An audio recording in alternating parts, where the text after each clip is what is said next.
Hi, I M Vishnu. ഞാൻ last 5 years ആയിട്ട് cloud ഇൻഡസ്ട്രിയിൽ വർക്കും ട്രെയിനിങ്ങും ചെയ്യുന്ന ഒരു വ്യക്തിയാണ്. സോ സ്റ്റുഡൻസ് ഷെയർ ചെയ്യുന്ന മേജർ ഡൗട്ട്സ് ആണ് ഞാനിന്ന് ക്ലാരിഫൈ ചെയ്യുന്നത്.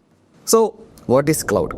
ഇത് സിമ്പിളായിട്ട് മനസ്സിലാക്കാൻ നമുക്ക് ഒരു അനാലജി നോക്കാം. നിങ്ങൾക്ക് ഒരു വീട് വേണം. അതിനെന്തൊക്കെയാണ് വേണ്ടത്? ലാൻഡ്, റോ മെറ്റീരിയൽസ്, പെർമിഷൻസ്, ഇതൊക്കെ ആവശ്യമാണ്. അതിന് മണി ഇൻവെസ്റ്റ്മെൻറ്റ് വേണം, ടൈം കൺസ്യൂമിങ് ആണ്. അപ്പോൾ ഇത്രയും ചാൻസസ് നിങ്ങൾ ഫേസ് ചെയ്യേണ്ടതായിട്ടുണ്ട്.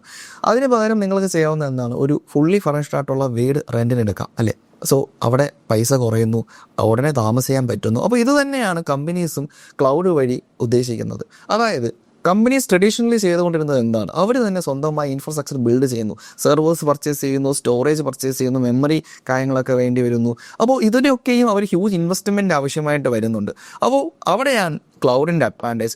അതായത് cloud service providers like AWS, assure, Google ഇവരെന്താ ചെയ്യുന്നത്? അവർ ഓൾറെഡി വേൾഡിൻ്റെ ഡിഫറെൻ്റ് ആയിട്ടുള്ള ലൊക്കേഷൻസിൽ ഡേറ്റാ സെൻറ്റേഴ്സ് ബിൽഡ് ചെയ്തിട്ടുണ്ട്. സോ അത് അവർക്ക് എന്താണ് ആവശ്യത്തിനനുസരിച്ചിട്ട്, അതായത് കമ്പനികൾക്ക് ആവശ്യത്തിനനുസരിച്ചിട്ട് സർവീസസ് റെൻറ്റ് ചെയ്യുന്നു, അല്ലെങ്കിൽ സർവീസസ് പ്രൊവൈഡ് ചെയ്യുന്നു. സോ ഇവിടുത്തെ ഹ്യൂജ് അഡ്വാൻറ്റേജ് എന്ന് പറയുന്നത് എന്താണ്? ഹ്യൂജ് ഇൻവെസ്റ്റ്മെൻറ്റ് ആവശ്യമില്ല, സമയം അവിടെ അധികം എടുക്കുന്നില്ല.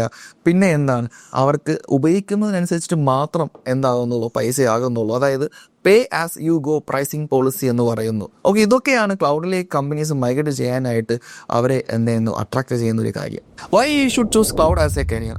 മോസ്റ്റ് ഓഫ് ദ കമ്പനീസ് ഇപ്പോൾ ക്ലൗഡിലേക്ക് മൈഗ്രേറ്റ് ചെയ്തുകൊണ്ടിരിക്കുകയാണ്. അതുകൂടാതെ സ്റ്റാർട്ടപ്സ് ആയിക്കോട്ടെ, they are entirely running on AWS. അപ്പോൾ ഇവിടെയാണ് നിങ്ങളുടെ ഓപ്പർച്യൂണിറ്റി വരുന്നത്. അതായത് AWS പോലെ ഒരു ഗ്ലോബൽ സർട്ടിഫിക്കേഷൻ നിങ്ങൾക്ക് ഉണ്ടെങ്കിൽ ഹൈ പേയിങ് ആയിട്ടുള്ള എൻട്രി ലെവൽ ജോബ്സിലേക്ക് നിങ്ങൾക്ക് അപ്ലൈ ചെയ്യാം. Junior DevOps engineer, cloud associate, cloud administrator പോലെയുള്ള ഹൈ പേയിങ് എൻട്രി ലെവൽ ജോബ്സിലേക്ക് ഇപ്പോൾ കമ്പനീസ് ആക്റ്റീവ്ലി ഹയർ ചെയ്യുകയാണ്. So these roles provide significantly better than entry level IT support jobs.